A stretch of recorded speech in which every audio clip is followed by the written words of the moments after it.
কত লোক, কত শিক্ষক ডিপ্রেশনের ওষুধ খাচ্ছে, পাগল হওয়ার মতো উপক্রম, তার দায় নেবেন না আপনারা?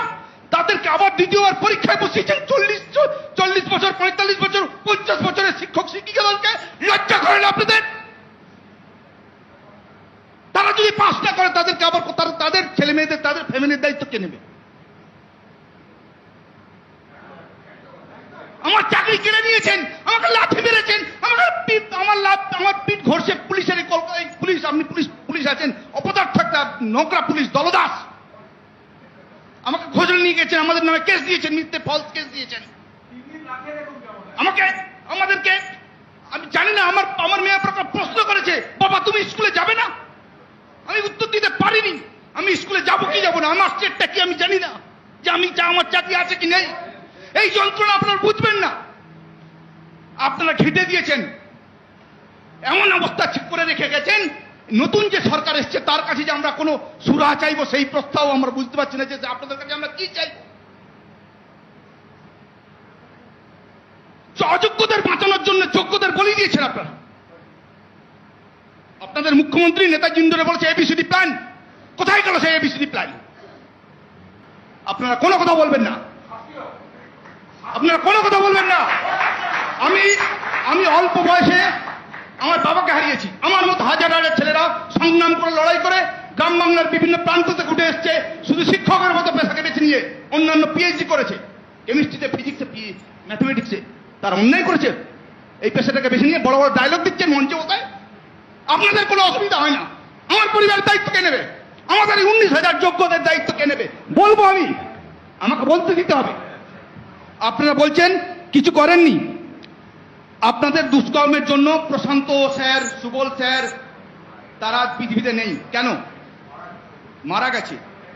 অনেকে ডিপ্রেশনের, আপনারা খোঁজ নিয়ে দেখুন, সাইকোলজিস্টের কাছে ভিড় লেগে গেছে, পাগল হওয়ার মতো উপক্রম।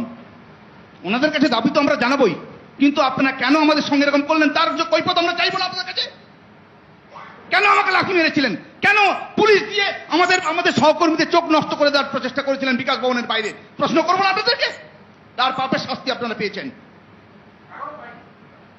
সবচেয়ে বড় ক্ষতি আপনারা কি করেছেন জানেন? বাংলার গরিব বাড়ির ছেলেমেয়েরা যে শিক্ষা ব্যবস্থার উপরে নির্ভর করে, সেই শিক্ষা ব্যবস্থাকে আপনারা শেষ করে দিয়েছেন। আপনারা বই দেওয়ার ব্যবস্থা করেছেন, জুতো দেওয়ার ব্যবস্থা করেছেন, সাইকেল দেওয়ার ব্যবস্থা করেছেন, কিন্তু শিক্ষক দেওয়ার ব্যবস্থা করেননি। এবং কি করেছেন? পয়সার বিনিময়ে অযোগ্যদেরকে স্কুলে পাঠানোর ব্যবস্থা করেছেন আপনারা। কোনো ছাড় হবে না আপনাদের, কোনো ছাড় হবে না আপনাদের। যে কষ্টটা আমরা প্রতি রাতে কাটছি, আমি জানি না তার জন্য দায়ী কে? আপনারা তো। আমি প্রশ্ন করবো না আপনাকে। আমার আগস্ট পর্যন্ত বেতন আছে, 19,000 যোগ্য শিক্ষক, শিক্ষাকর্মীদের বেতন আগস্ট পর্যন্ত। তারা জানে না তাদের চাকরিটা, তাদের কি অন্যায় করেছে। এমন ঘেটে দিয়ে গেছেন আপনাদের এই অপদার্থ চোর সরকার। কলকাতার মনে মনে আপনারা কি সুফল বাংলা খুলেছেন, কিন্তু বাংলার মানুষ জানতো না যে সুফল বাংলা সবজি মান্ডিতে আপনারা মেধাবী যোগ্যদের চাকরিগুলো বিক্রি করবেন অর্থের বিনিময়ে। একটা অপদার্থ চোর দুর্নীতিবাদ সরকার। আগে আপনাদেরকে দায় নিতে হবে, তারপর আমি নতুন সরকারের কাছে প্রত্যাশা দাবি করব।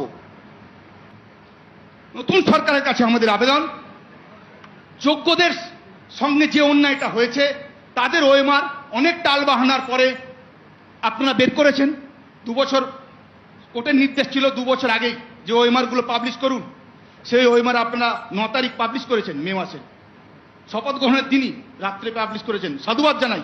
এবং মুখ্যমন্ত্রী যে উদ্যোগগুলো নিয়েছেন একজন শিক্ষক হিসেবে, এবং সকল যোগ্যহারা শিক্ষকদের এবং বাংলার শিক্ষিতদের প্রতিনিধি হিসেবে আমি বলছি, সাধুবাদ জানাই মুখ্যমন্ত্রী স্বচ্ছ নিয়োগের পরিকল্পনাকে, এবং এইভাবেই হওয়া উচিত। কিন্তু তার সঙ্গে আপনাদের কাছে করজোড়ে একটা নিবেদন, যে 45, যে 50, যে 48 বছরের শিক্ষাকর্মী ম্যাডামরা চাকরি হারিয়েছে তাদের প্রতি সহানুভূতিশীল হয়ে তাদের চাকরিগুলো ফিরিয়ে দেওয়ার একটা ব্যবস্থা আপনারা করুন। যে ওএমআর গুলো আপনারা বের করেছেন সেই ওএমআর এর ভিত্তিতে আমাদেরকে সেগ্রিগেশন করে সুপ্রিম কোর্টের কাছে আইনের মাধ্যমে আমাদের চাকরিগুলো ফিরিয়ে দেওয়ার ব্যবস্থা করুন, আমাদের পরিবারগুলোকে বাঁচান। ধন্যবাদ।